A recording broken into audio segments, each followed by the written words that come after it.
उत्तर प्रदेश की राजनीति में मायावती ने बिखरे जनाधार को समेटने की तैयारियां शुरू कर दी है।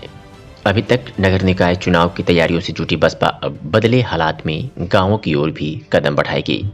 पार्टी का पूरा फोकस अब 2024 लोकसभा चुनाव होगा।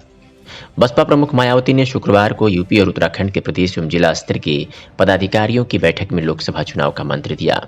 उन्होंने कहा कि नए साल से ही सभी पदाधिकारी कार्यकर्ता लोकसभा चुनाव की तैयारी में जुट जाएं।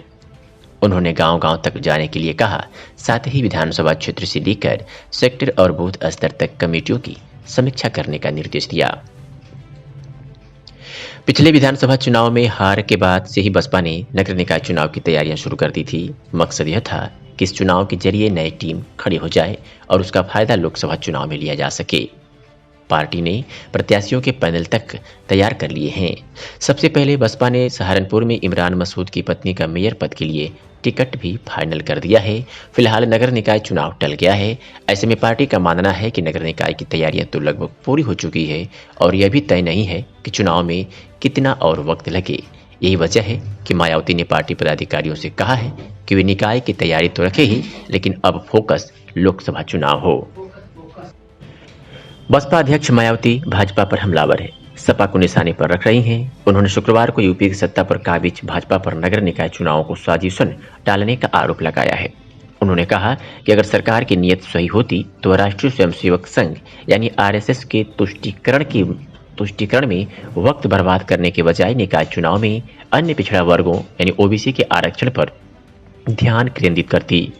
मायावती ने पार्टी के उत्तर प्रदेश और उत्तराखंड इकाइयों के वरिष्ठ पदाधिकारियों और जिला अध्यक्षों के एक महत्वपूर्ण सम्मेलन में आरोप लगाया कि भाजपा ने एक सोची समझी रणनीति के तहत स्थानीय निकाय चुनावों को टाला है। मायावती ने भाजपा और कांग्रेस को आरक्षण विरोधी पार्टी करार दिया। उन्होंने कहा कि इन दोनों पार्टियों ने मिलकर पहले अनुसूचित जाति और अनुसूचित जनजाति वर्ग के आरक्षण के संवैधानिक अधिकार को लगभग निष्क्रिय और निष्प्रभावी बना दिया। अब वही द्वेषपूर्ण रवैया ओबीसी वर्ग के आरक्षण के संबंध में भी अपनाया जा रहा है। उन्होंने कहा कि इस जातिवादी नीयत के कारण सरकारी विभागों में हजारों आरक्षित पद खाली हैं। इस मामले में सपा की सोच, नीति और नीयत भी ठीक नहीं है। फिलहाल इस खबर में इतना ही, लेकिन इस खबर को लेकर के आपकी क्या प्रतिक्रिया है और कमेंट सेक्शन में जरूर बताइएगा। और ये भी बताइएगा कि मायावती ऐसा कौन सा कदम उठाएं जिसकी वजह से 2024 का चुनाव अपने कब्जे में कर सकें। खबर में आखिरी तक बने रहने के लिए आप सभी का बहुत बहुत धन्यवाद। लेकिन उससे पहले आपसे एक निवेदन है कि चैनल पर अगर आप नए हैं तो सब्सक्राइब कर लीजिए और बेल आइकन को जरूर दबा दीजिएगा ताकि इस तरह की इंटरेस्टिंग खबरों का नोटिफिकेशन आप तक आसानी से पहुंच सके। आप देख रहे थे द पब्लिक मंच।